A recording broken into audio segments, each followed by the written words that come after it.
Hey, what's up, everybody? Chicago Goonie here, bringing you another Arsenal talk. In this Arsenal talk, I'll cover a little bit of the QPR, and then, of course, the big one, the FA Cup tie versus Man United.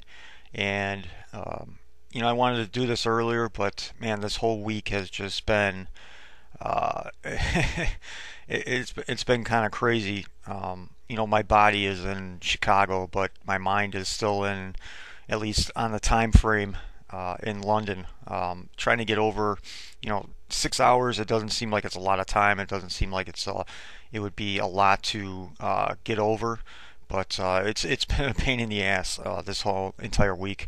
I even took Monday and Tuesday off of work, mostly because too of my ankle that I sprained pretty badly in London. But I tried to. I took the 2 days off thinking, that's going to cover it. That's going to get me back on track. That's going to get my clock, my internal clock, back on track, and it's just not happening.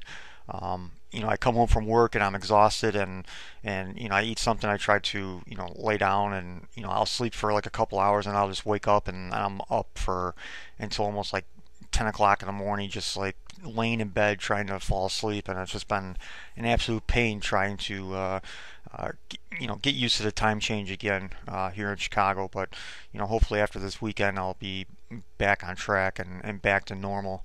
But yeah, that 6 hour difference is really a pain. But just to get into something that I saw today, I don't know if you saw the FA Cup tie versus Bradford City against Reading. That's I don't know what that was. I've watched a lot of football in my life so far, and that was by far the worst game that I've ever witnessed, ever. I was just asking myself the entire time when I was watching. I was like, why am I watching this? Um, yeah, it's the FA Cup, but I mean, if you saw that pitch, I mean, the Bradford City pitch, it's embarrassing. It should never be like that, ever. I don't, maybe someone can give me some information on this, but I don't know if they play rugby on the same field or not. Uh, but to play on that type of field year round and have it be that shitty, it's embarrassing. I mean, it's embarrassing to call yourself a footballer and having to play on a pitch like that. I mean, it is really, it's a joke. It really is. I mean, I, I mean, honestly, I mean, I would look at that pitch and I would just walk off. I would just be like, you know what, I'm not playing on this. Um, it's dangerous too to play on a pitch like that, which is half of its grass, half of its mud. There's so many divots around the pitch that are not picked up. Uh, I know it's a small club. They probably don't have a ton of money, but I mean, for the love of God, uh, do something about that. That's the commentators throughout the game were saying, well, it's an old school pitch and it's an old school game. No, fuck that. It's 2015. It's not, it's not 1920 anymore. It's not 1930 anymore. That it's not sexy whatsoever to play on something like that. I mean, I would be embarrassed as a footballer. I don't care if I would be playing on the lowest level of football possible. To play on that is a joke. I've seen better fields. You can go to a local park and see better fields that are constantly played on, by people. Um, you know, you can go. I go through. I can see football or soccer fields all over the place here in like Chicago and in the suburbs and stuff, and especially when it's warm out and stuff, people are constantly playing on it, and it doesn't even come close to looking like that. And that pitch is only used, as far as I'm concerned, possibly only for games, and they have to play on that. I mean, it's fucking embarrassing to play on something like that, and to be proud of that as well. There's nothing to be proud of when you're looking at that. And like I said, it's dangerous to play on something like that, especially if you have knee injuries. Maybe you already torn like a MCL or ACL, or the possibility of getting a knee injury or anything like that is greater playing on something like that. Just because your spikes will dig into the mud, and they might stick to the mud too. That does happen, especially when it's moist enough on the ground level that your foot can just stick right to the ground. And if you try to turn your body the wrong way, guess what? You might break your leg. You might even, again, tear an ACL, MCL, PCL. Name any of the ligaments in your knee, you're fucked. So that's really embarrassing. How that's allowed, by even the FA to allow that kind of games to be played on that pitch. It's a joke. It really is. I don't care if it's considered old school. It's 2015. Do something about that. The FA should have some type of bylaws.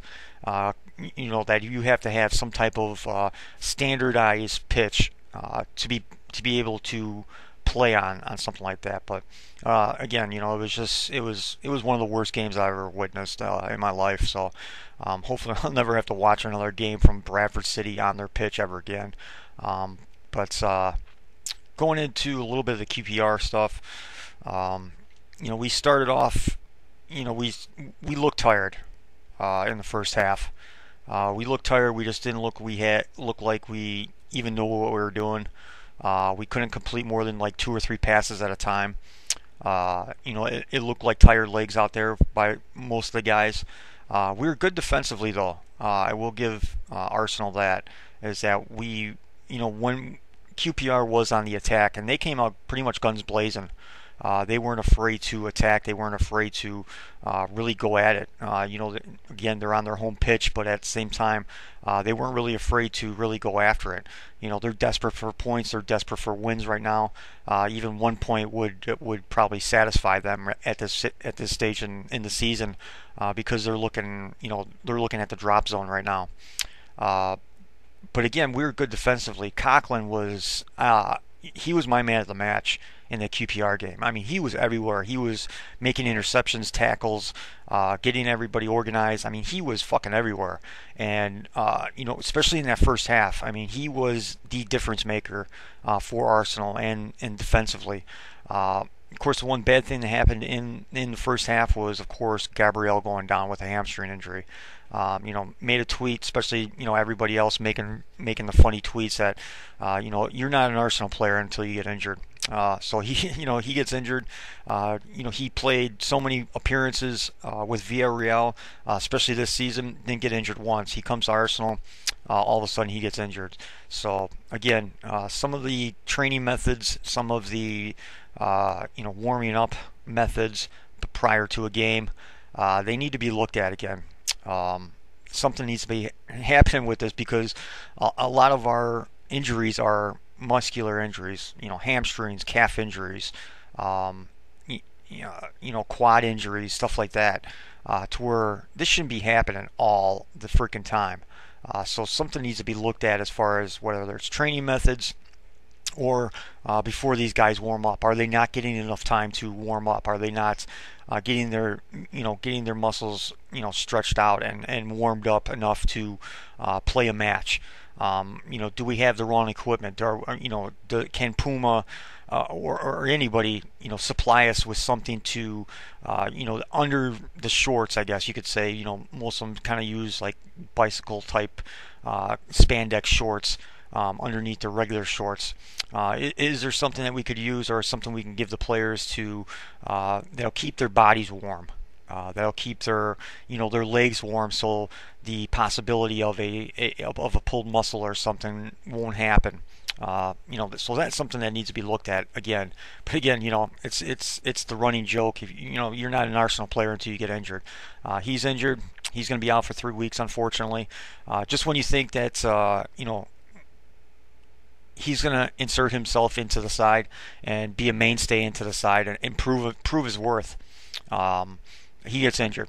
It's the ongoing curse of Arsenal. Injuries are they're the talk when you come to Arsenal. I mean, it's the the symbol now, to where it's not a cannon, it's a handicap sign. It's on the Arsenal badge instead of the cannon. It's kind of ridiculous, but But yeah, in the first half we looked slow. We couldn't complete any passes. We couldn't get anything really going until the end of the half. I mean, the end of the half probably was about 5 or 6 minutes left in the first half. We started to finally get our legs about us. We finally started to act and play confident a little bit. We had a couple chances. I know Santi Cazorla had a chance that it was kind of like a volley, and it was kind of right at Green, QPR goalkeeper. But again, it was a good chance. It was he had to make a decent save out of it. I mean, it wasn't anything to be really scared about, but at the same time, that was probably our only real good chance of the first half. Going into the second half, it was a different team. It was definitely a different team. It seemed like something was obviously said at halftime to get everybody going, to have everybody understand, like, the game is playing. We need 3 points here. We need to win this game. We're better than QPR. Any time of the day, any time of the week. We shouldn't be playing like this. Yes, QPR plays great at home, but at the same time, we have enough quality to beat a team like this pretty easily. But like I said, in the second half, we came out. We were dangerous. We were attacking.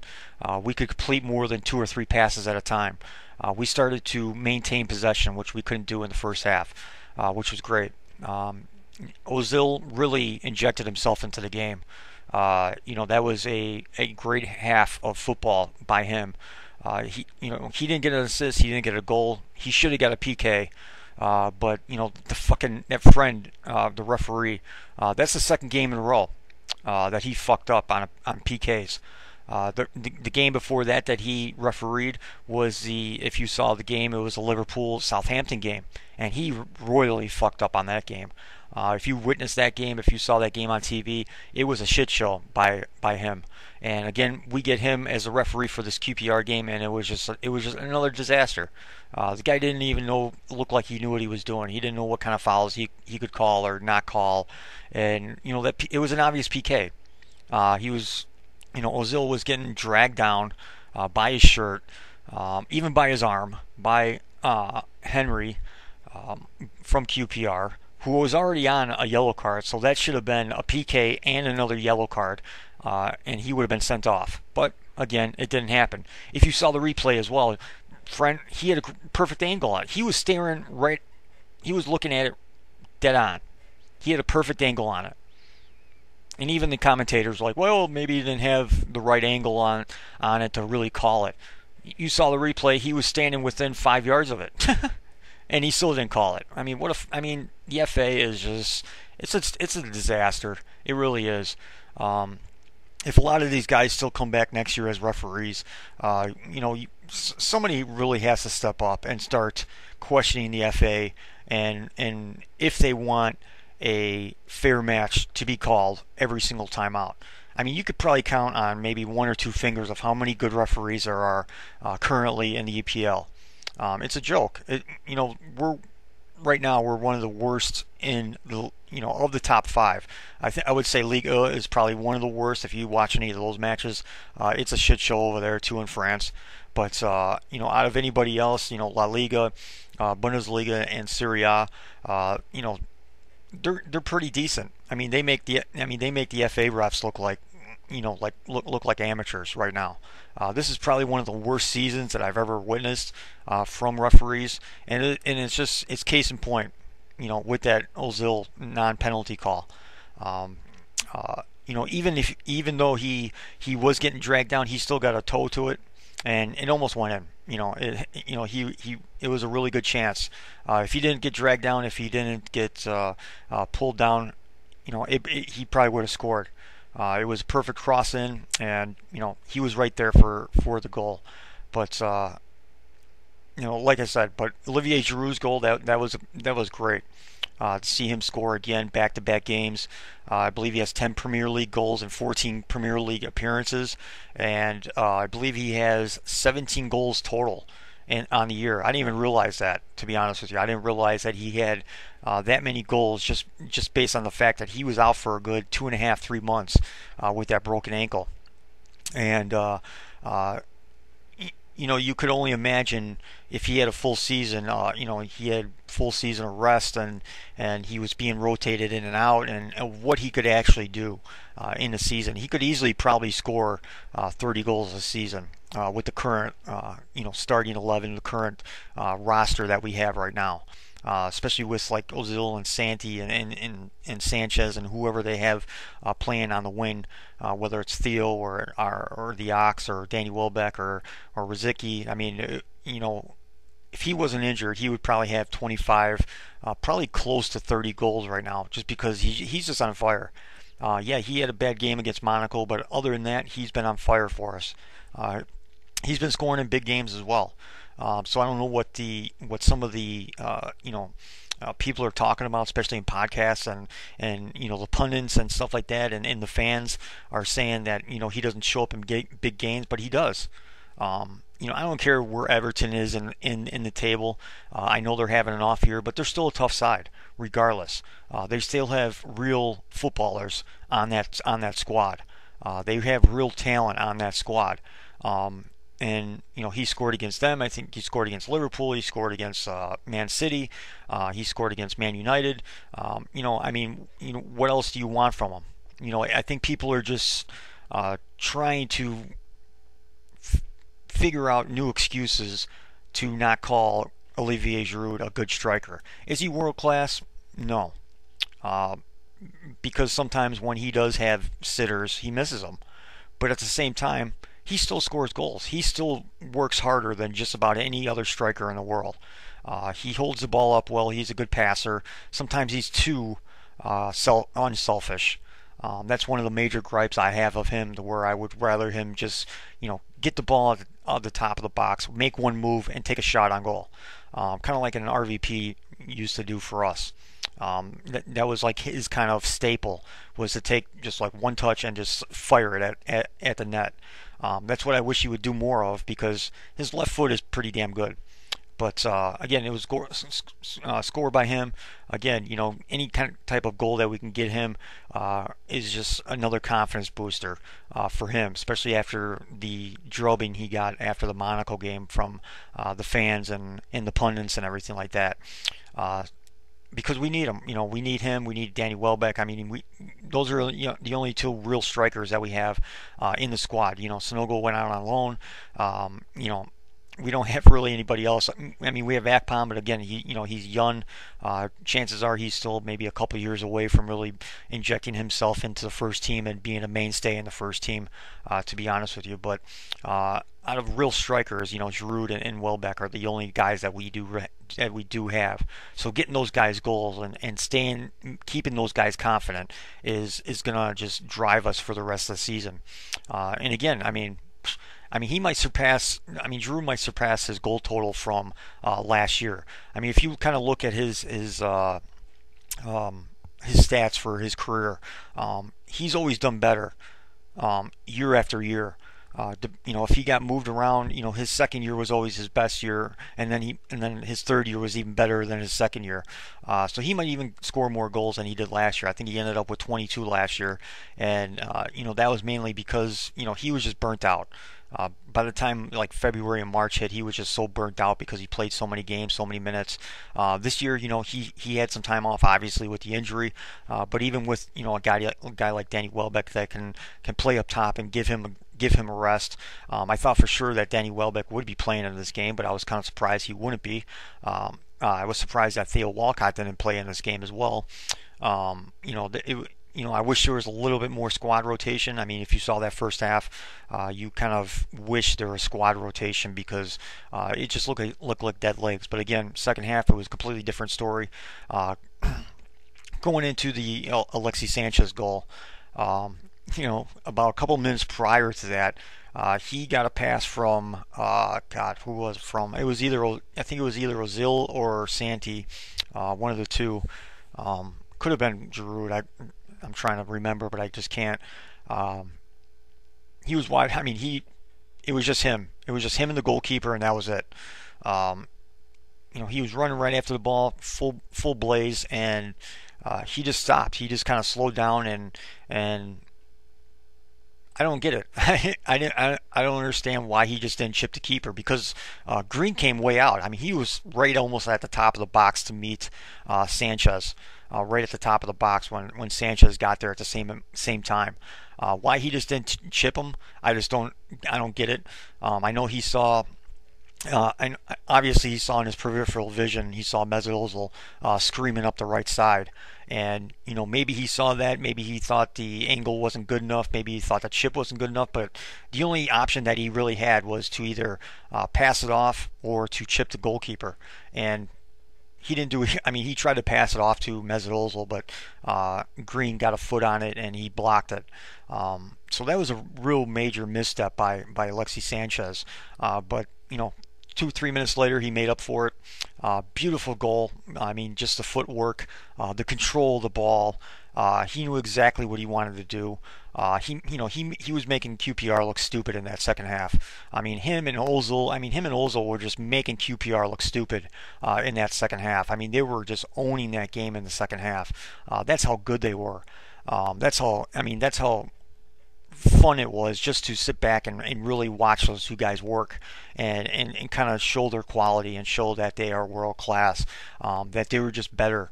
The passing, the sequences between, Santi and Ozil and Sanchez and Rosicky, and I mean that was just and Giroud. I mean it was just QPR didn't have any idea what they're going to do defensively. They were just running circles around them. But again, with that Alexis Sanchez goal, I mean the control of what he was doing, he knew exactly what he was doing.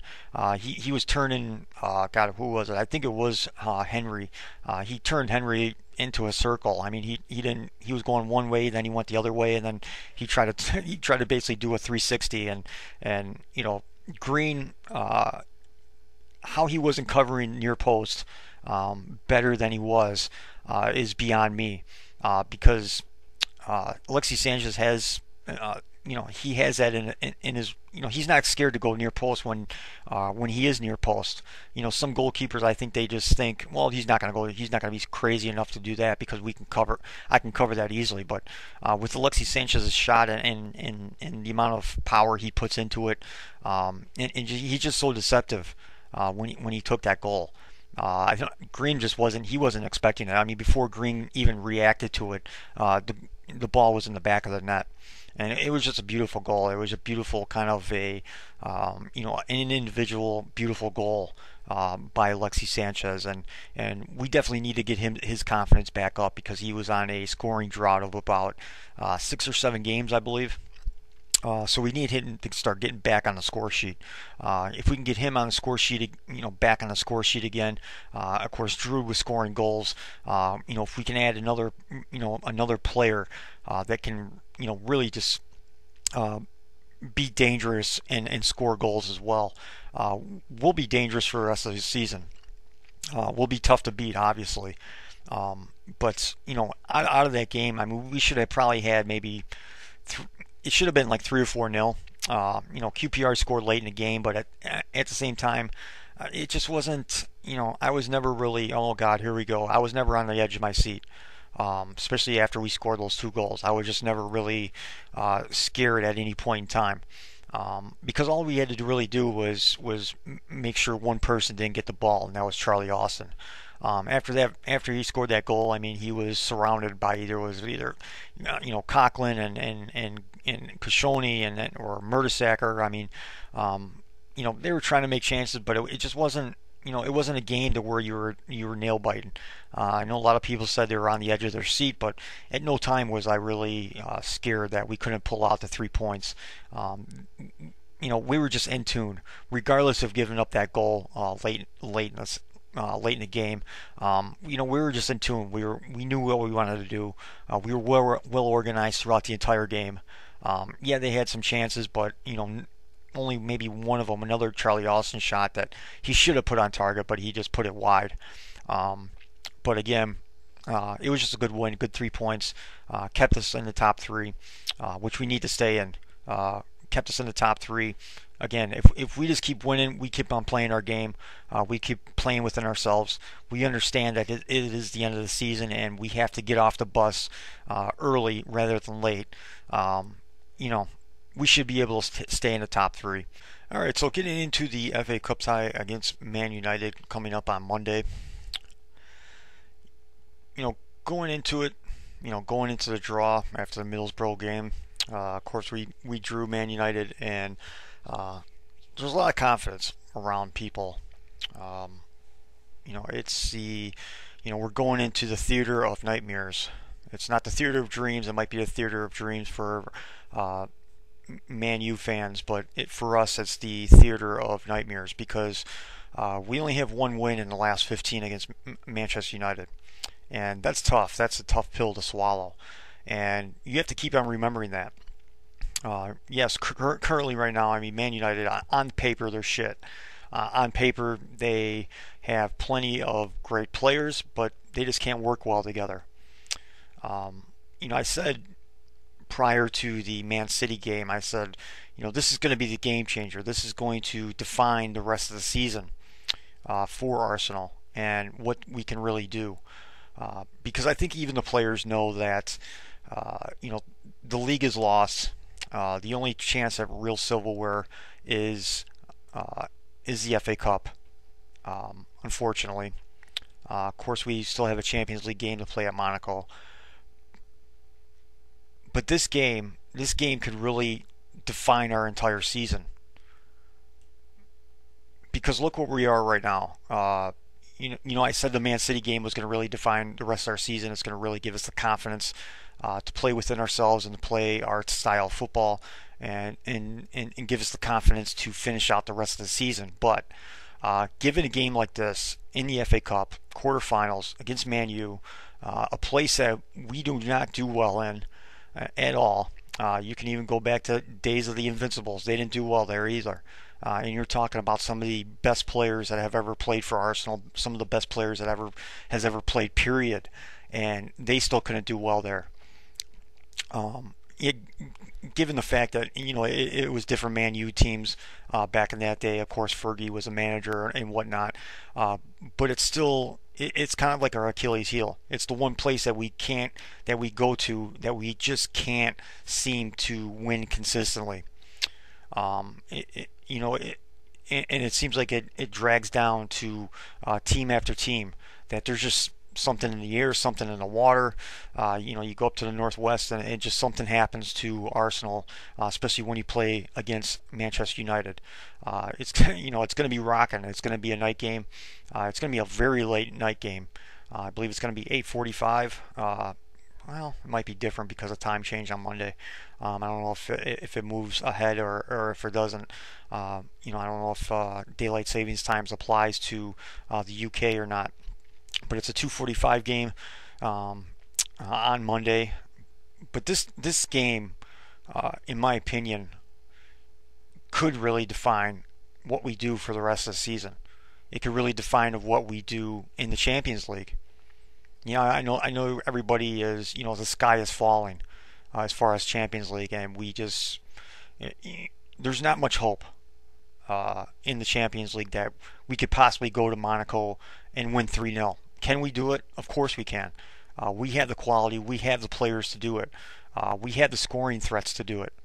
But this game could give us that hope. It could give us that confidence that we could go to Monaco and win 3-0 and beat them on aggregate and get the 3 away goals that we need. And win the game or win the series, the 2 legs 4-3.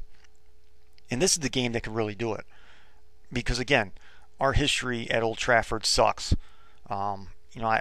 Regardless of the team, it sucks.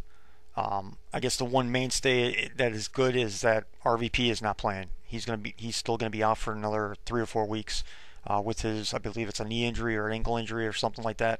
So he's not gonna be playing in this game. So they're not gonna have that type of voice in the locker room, maybe other than Rooney. It seems like whenever Wayne Rooney plays against Arsenal, you saw it last year.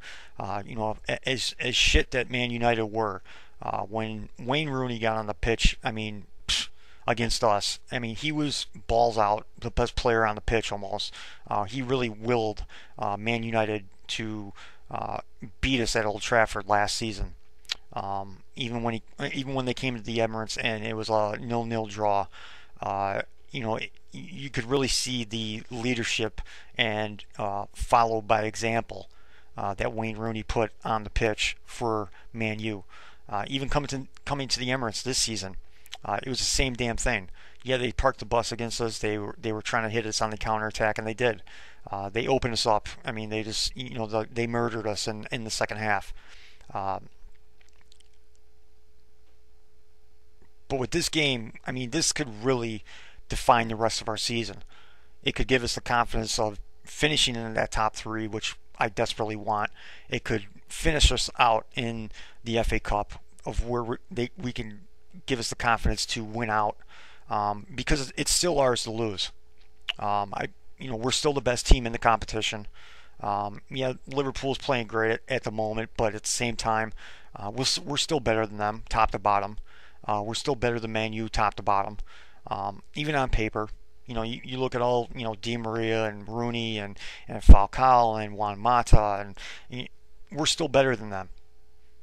There's not one excuse. There's not one. You couldn't convince me. You could sit 20 ManU players in the same room with me, and not a single one of them could convince me that they can win this game, because they shouldn't. The way we're playing, other than the Monaco game, the way we've been playing in the second half of the season, especially even after the Man City game, we've been outstanding. Ozil coming back from injury has been outstanding. He was the player of the month for Arsenal. 3 goals, 4 assists. Currently has more assists than anybody in the 2015 calendar year. He's been playing outstanding since coming back from injury. Hopefully Alexis Sanchez can kind of get out of his funk that he was in a little bit. Again, going through a full Premier League season. Of course, in La Liga they do have a winter break to give players a little bit of a rest, especially if they have any type of injuries going. Also, another side note on Alexis Sanchez, he equaled the goals total that he had last year with Barcelona. I believe he scored 19 goals with Barcelona. That's what he has currently with Arsenal. 19 goals, 10 assists. I mean, just an amazing player. The signing of the season. In the Premier League. I know Costa's doing his thing. Cess is doing his thing. But no one player means more to their team than Alexis Sanchez, especially in the first half of the year. I mean, he kept us afloat. He was the exact reason why we stayed within, top 5, top 6 throughout this entire time. And now we're in top 3 with everybody coming back from injury. Giroud coming back from injury, scoring goals for fun. Ozil coming back from injury and playing outstanding, in my opinion. Santi refreshing himself and playing like he did in the 12 and 13 season. All those things combining into one has really slingshotted us forward and has given us the confidence to play our game, to play our football, and to win games, whether it's sometimes ugly or sometimes grinding it out, sometimes parking the bus, and sometimes just blowing out the competition. But with this game, I mean, these guys need to be well organized and just keep doing what they're doing. The one thing that we didn't have when we played Man United at the Emirates, and honestly, given the season that Alexis Sanchez is having, obviously he's everybody's first choice as Player of the Year for Arsenal. But in my opinion, the player of the season, and he's only played a handful of games. He's only played since the second half of the season has started, is Francis Coquelin. He has been the absolute difference maker for Arsenal this season. Prior to him coming into the side, prior to him being recalled from Charlton, defensively we were a shit show. With Arteta and Flamini being in our DMs, Arteta obviously hasn't played a lot of games because he's just been injured the entire season, just about. in my opinion, I mean, you could easily, I mean, just again, my opinion, I could easily say Francis Coquelin has been the player of the year for us. He has been the difference maker to get that back line in order, to cover for the fullbacks, to cover for everybody.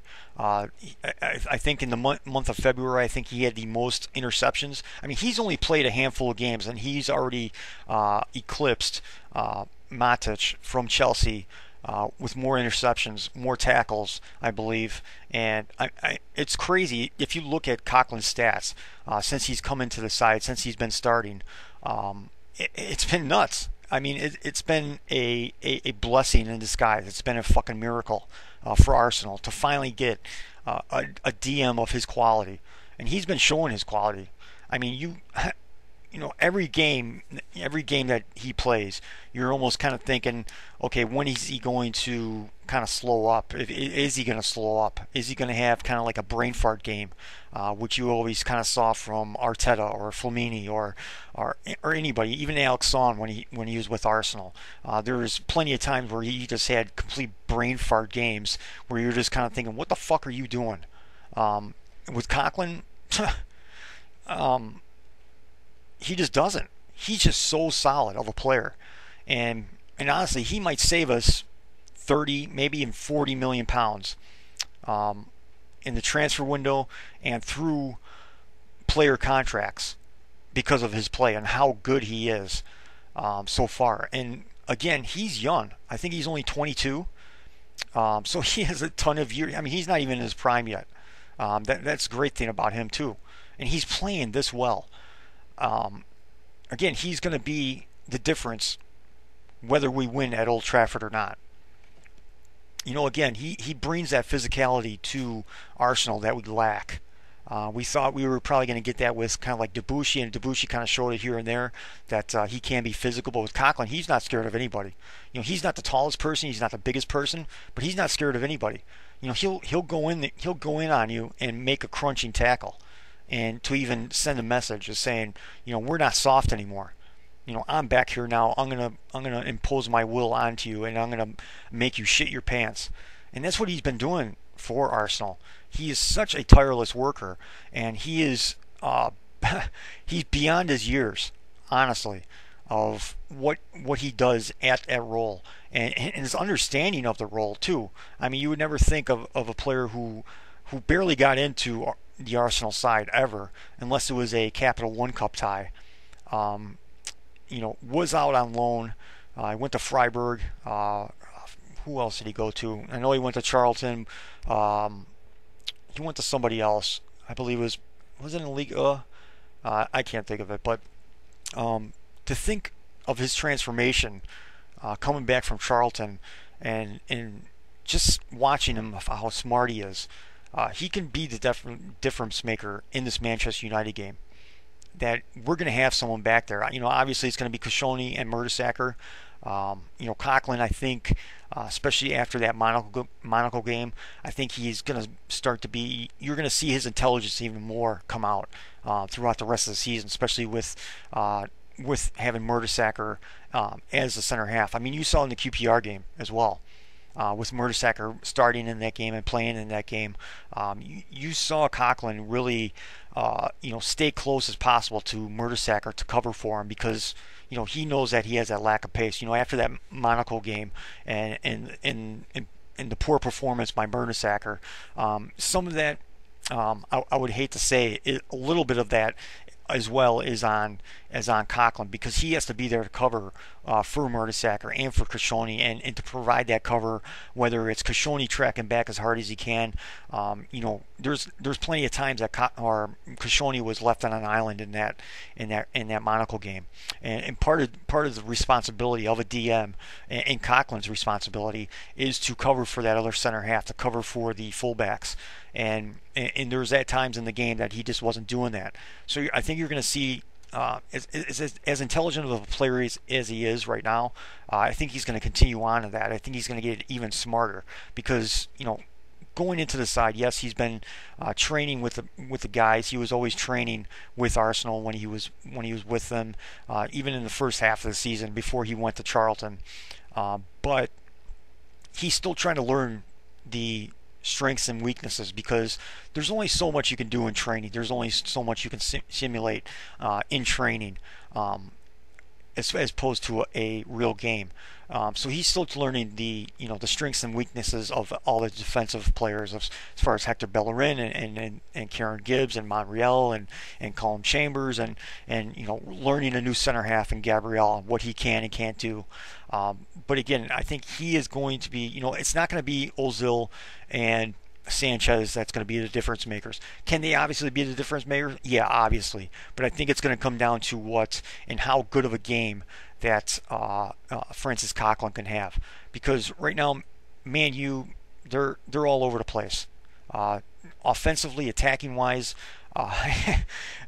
if you look on paper, if you never looked at a single stat, if you didn't look at the goals for, goals against, and you never saw a Man U game this entire season, but you looked at their roster, like I said, you see Di Maria, Falcao, and Rooney, and Mata, and even RV Prick, and Carrick and Herrera and all these guys. You look at their roster and like, holy shit, man. They're Valencia and Ashley Young, which is kind of funny. He hasn't scored in 14 months. That was his first goal over the weekend. But you're kind of looking at that side and you're like, holy shit. They got a lot of great players on that team. They have a lot of pace and they have a lot of skill. But then if you even just watch a game, they're just a complete shit show. They have no idea. They have no ideas. They try to go narrow, they just lose the ball. They don't have the passing know-how. Watching Wayne Rooney in the midfield is kind of funny, to be honest with you, of how they're trying to force him into that number 10 role and be a number 10 and be a playmaker is just kind of funny to me, because he's a good long passer, short passing wise. He's kind of a joke. He doesn't have that passing touch as like a Santi Cazorla or even a Mesut Ozil. He's not even close to those guys. I mean, it's night and day.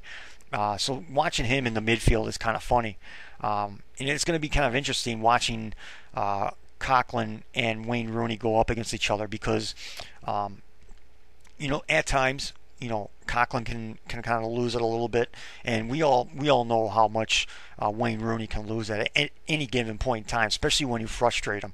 And I think Coquelin can be the type of guy who can just frustrate the living shit out of Wayne Rooney to the point to where he is a non-factor in the entire game.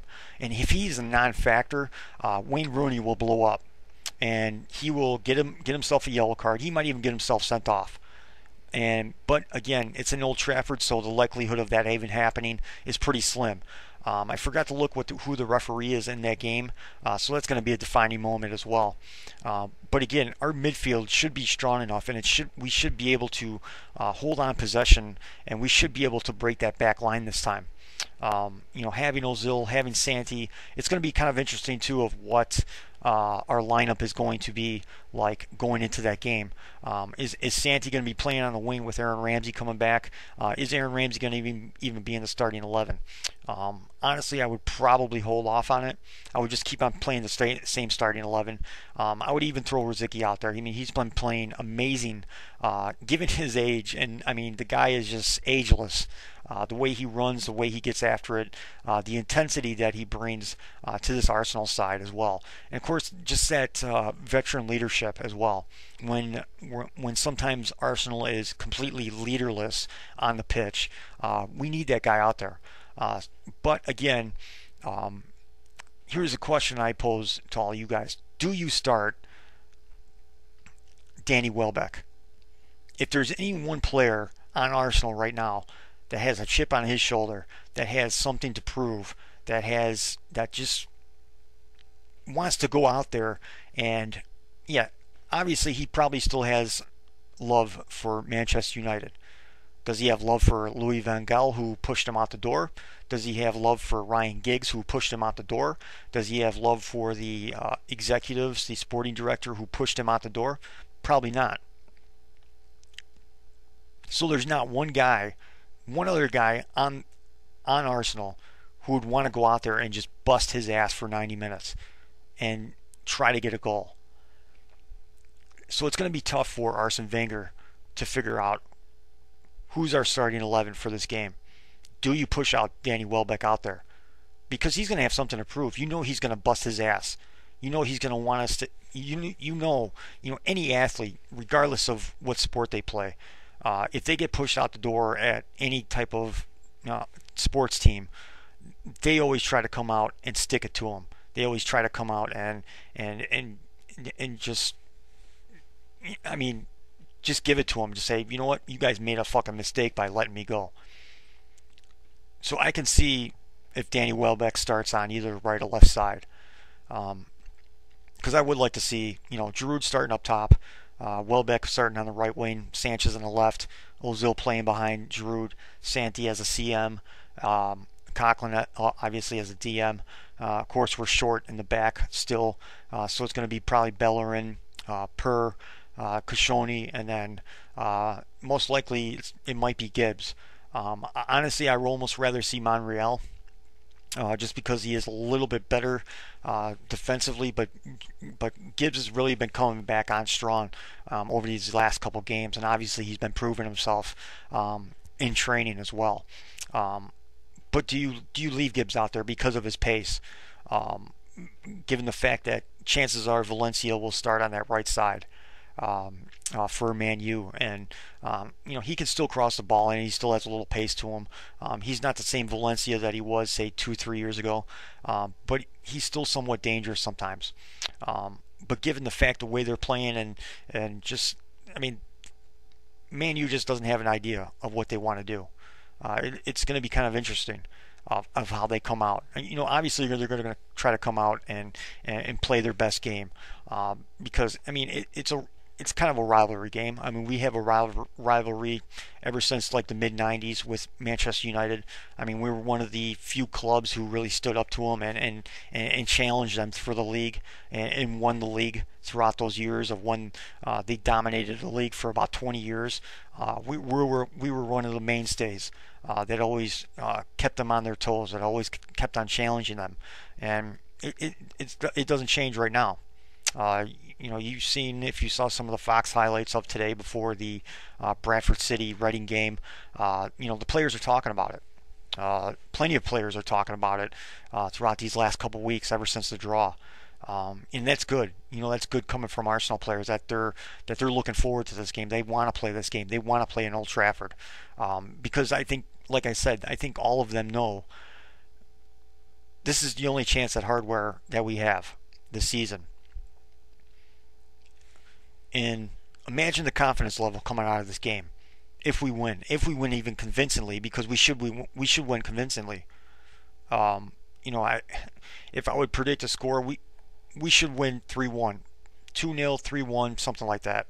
Maybe 2-1 even, given the fact that it is Old Trafford and it will be rocking. If we can score early and just like take the crowd completely out of it, just hurt them, kick them in the balls and fucking just take their last breath away from them. Because ManU throughout this entire season, they don't know how to come back. They don't know what to do after they go down a goal. Sometimes we've shown that this year, obviously during the Monaco game. But there's plenty of other times where we went down a goal and we really tried to wake up and play our game. With ManU, it's the complete opposite. Once you score that first goal against them, they pretty much fold, and that's what we have to do. I think, if we can score a goal in the first 10 or 15 minutes and just take their last breath away from them, we can go on comfortably, I think, and win the game. Because they're not gonna, other than Wayne Rooney, they're really not gonna have a voice in that locker room. Because goddamn well of all the shit that we give RV Prick throughout the years since he moved to Manchester United. In that dressing room, he's screaming at players, and he's getting everybody hyped up, and he's getting everybody motivated to play against Arsenal. They're not going to have that this time around. I mean, are they going to really listen to this fucking ass when he's on crutches? I probably wouldn't. So the only real voice they're going to really have in that locker room is maybe Wayne Rooney, and that's it. And honestly, he's not. I'm sorry, he's not a captain. The way he conducts himself on the pitch sometimes, given the last FA Cup tie that they had against Preston North End and that joke of a penalty that he got, of course he came out after the game and said he's embarrassed for what he did. Uh, but during the game, even after that penalty and after he scored that penalty, he was jumping up and down like he just fucking won the league and shit. But again, after the game, oh, I'm embarrassed for that. I'm sorry, and fuck that. The guy is just a selfish motherfucker, and in my opinion, he doesn't give a shit, and he's not a leader. So we have to really just kick him in the balls and just go after it. Yeah, we have to play defensively. We have to be well organized, but we have the quality, we have the class to just beat the crap out of them this time, and really show that we are the better side, and we are the better side that's left in the competition. Because again, it's ours to lose, regardless if we go to the Old Trafford. And again, like I said, this game can give us the confidence for the rest of the season. It can give us the confidence that we can go back up there in the second to last game of the season and win. Because again, as tight as the race is right now, with only 10 games left to go, that might decide between third and fourth place possibly. I know a lot of people are saying that, if we beat them, Monday, it might completely deflate them, so they just might crumble and fall right out of the top four, which would be hilarious. But again, that might be the deciding factor in the second and last game of the season. But this can be the deciding factor for the rest of our season, because this can give us the confidence to go into Monaco and say, you know what, we can beat a side regardless of how shit they are. We can go to Old Trafford and beat them. We can go to Monaco and win 3-0. So there is a little hope to be had. Even in about a week and a half, I believe, is the Champions League tie against Monaco. So this game, it has so many implications. Obviously it's for the FA Cup. Obviously, it's to go to Wembley, go back to Wembley, back-to-back seasons. It's confidence to finish out the league and finish in the top three, maybe even finish second in the league. It has implications even in Champions League, like I just said. It just has so many implications around it. It has so much drama around it, and we should win. We should win. I mean, there's not much else to say. There's nothing that anybody else can convince me of us not winning this game. And the players should act like that. The players should be confident enough that they won't be scared coming into Old Trafford. Like maybe some of our other sides were some of our other sides just didn't look confident at all playing up there. We're going to have enough time. They should be up there in the Northwest right now. So it shouldn't be a problem of getting up there and getting the proper rest, getting the proper training in before the game, and getting ourselves right in the head. I think the players know it. Arsene Wenger definitely probably knows it. Whether he will inject himself into this game, he should. He should be on that touch line the entire game, helping the players out, and just being a manager, for Christ's sake, because that's all we want from him. Instead of just sitting down and collecting dust in his seat. So hopefully, we see that Arsene Wenger from last year, especially in the FA Cup, in the FA Cup semifinal and the FA Cup final. I mean, he was on that touch line for almost the entire game, in both of those games. And we need to see that in this game. We need to see his passion. We need to see his leadership in this game. Because, confidence and leadership and all that trickles down from the manager down to the players. And we need to see more of that from him, especially in the game like this. It's huge. It is definitely huge, and I can't wait for it. I mean, it's going to kind of suck because I can only watch about maybe an hour of it, and then I have to go to work, unfortunately. But I'll probably watch the rest of the game. I'll probably listen to the rest of it on Sirius XM because it'll definitely be on there. But I'll definitely watch the rest of it. But tell me what you guys think of this game. Is this a huge implication? Can this define the rest of our season? Can this give us the confidence to go into Monaco and win 3-0? Can this give us confidence to finish out the season and finish in the top three, finish second place?